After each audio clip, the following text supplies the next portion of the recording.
شروع اللہ کے نام سے جو بڑا مہربان نہایت رحم والا ہے۔ اے پیغمبر صلی اللہ علیہ وآلہ وسلم، مسلمانوں سے کہہ دو کہ جب تم عورتوں کو طلاق دینے لگو تو ان کی عدت کے شروع میں طلاق دو اور عدت کا شمار رکھو، اور خدا سے جو تمہارا پروردگار ہے ڈرو، نہ تو تم ہی ان کو ایام عدت میں ان کے گھروں سے نکالو اور نہ وہ خود ہی نکلیں، ہاں اگر وہ صریح بے حیائی کریں تو نکال دینا چاہیے، اور یہ خدا کی حدیں ہیں، جو خدا کی حدوں سے تجاوز کرے گا وہ اپنے آپ پر ظلم کرے گا۔ اے طلاق دینے والے، تجھے کیا معلوم شاید خدا اس کے بعد کوئی رجعت کی سبیل پیدا کر دے۔ پھر جب وہ اپنی میعاد یعنی انقضاء عدت کے قریب پہنچ جائیں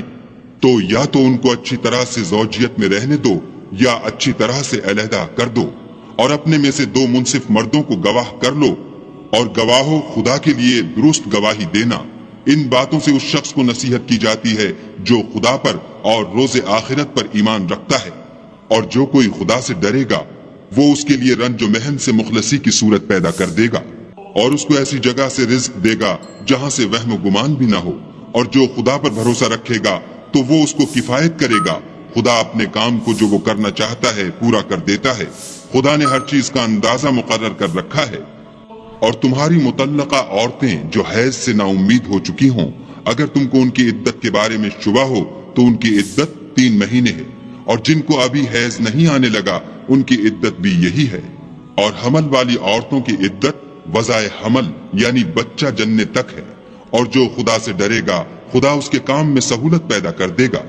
یہ خدا کے حکم ہیں جو خدا نے تم پر نازل کیے ہیں، اور جو خدا سے ڈرے گا وہ اس سے اس کے گناہ دور کر دے گا اور اسے اجر عظیم بخشے گا۔ مطلقہ عورتوں کو ایام عدت میں اپنے مقدور کے مطابق وہیں رکھو جہاں خود رہتے ہو، اور ان کو تنگ کرنے کے لیے تکلیف نہ دو، اور اگر حمل سے ہوں تو بچہ جننے تک ان کا خرچ دیتے رہو۔ پھر اگر وہ بچے کو تمہارے کہنے سے دودھ پلائیں تو ان کو ان کی اجرت دو، اور بچے کے بارے میں پسندیدہ طریق سے موافقت رکھو، اور اگر باہم ضد اور نا اتفاقی کرو گے تو بچے کو اس کے باپ کے کہنے سے کوئی اور عورت دودھ پلائے گی۔ صاحب وسعت کو اپنی وسعت کے مطابق خرچ کرنا چاہیے، اور جس کے رزق میں تنگی ہو وہ جتنا خدا نے اس کو دیا ہے اس کے موافق خرچ کرے۔ خدا کسی کو تکلیف نہیں دیتا مگر اسی کے مطابق جو اس کو دیا ہے، اور خدا ان قریب تنگی کے بعد کشائش بخشے گا۔ اور بہت سی بستیوں کے رہنے والوں نے اپنے پروردگار اور اس کے پیغمبروں کے احکام سے سرکشی کی تو ہم نے ان کو سخت حساب میں پکڑ لیا، اور ان پر ایسا عذاب نازل کیا جو نہ دیکھا تھا نہ سنا۔ سو انہوں نے اپنے کاموں کی سزا کا مزہ چکھ لیا، اور ان کا انجام نقصان ہی تو تھا۔ خدا نے ان کے لیے سخت عذاب تیار کر رکھا ہے۔ تو اے ارباب دانش جو ایمان لائے ہو، خدا سے ڈرو۔ خدا نے تمہارے پاس نصیحت کی کتاب بھیجی ہے،